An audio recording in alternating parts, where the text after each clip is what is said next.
Everybody starts with 3. You can gain more through masteries, but you also gain them through defeats. So vengeance is one of the most powerful tools you have as a character. Basically, it's a meta currency. It's a D4. So you start with 3 D4s. And when you expend a vengeance die, you roll D4, which does have critical damage rules. So they explode. And you can use them for just about anything. You can apply it to damage. You can heal with the D4. And if you roll 4, you roll some more D4s until you stop rolling 4s and you heal that much. Same with damage. You can add D4 damage. If you roll a 4, you keep rolling.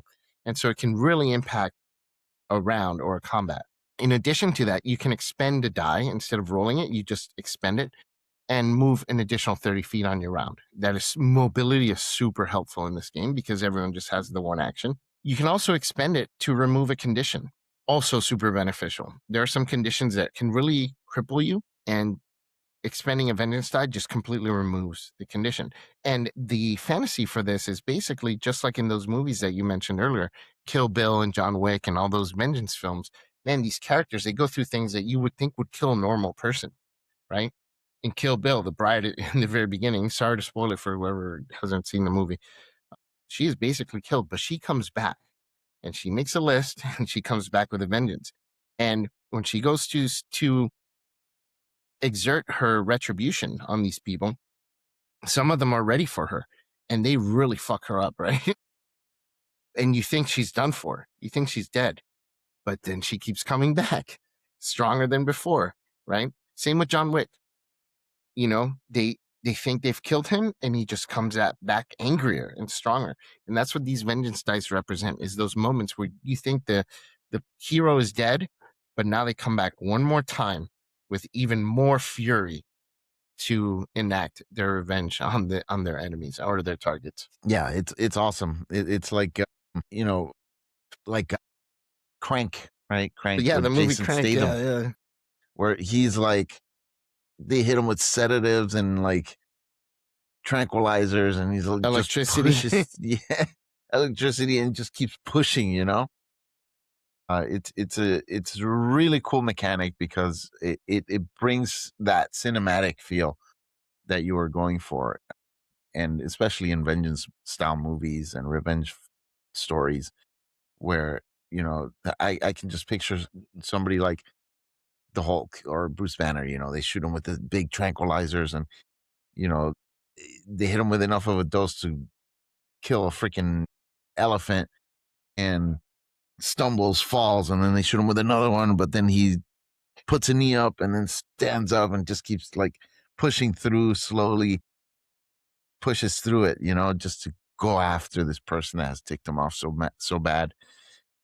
It's really cool. It's really cool how that works. Yeah, and in the game, mechanically, it makes a huge impact. These vengeance dice are super powerful because it doesn't seem like much at first glance. Oh, D4, because you think about other games where you have a meta currency like D&D, you have inspiration.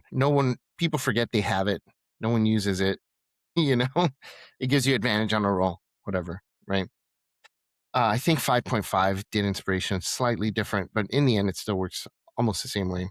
Pathfinder has hero points. Yeah, and inspiration is something like, it's nice to have, but with this, because these dice explode too, it can be a huge difference for your character, and it could be a huge moment in the entire campaign. Yeah.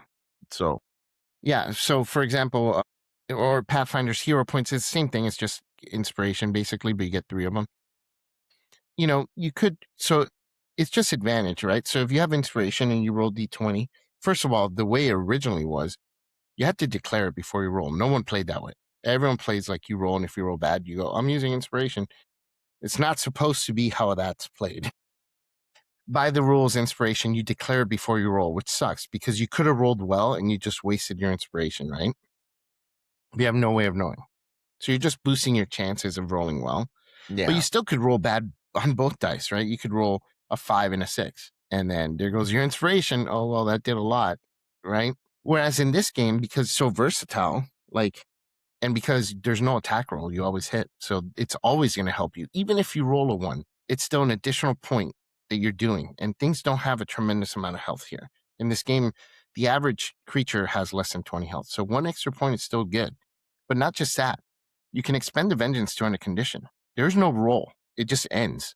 So if you're bleeding or if you're poisoned, you expend a vengeance dice. That made a huge impact in that combat. That turned that combat around. Yeah. Right. So, at first glance, it looks like not that big of a deal, but it is a massively helpful resource and one of the strongest aspects of your character.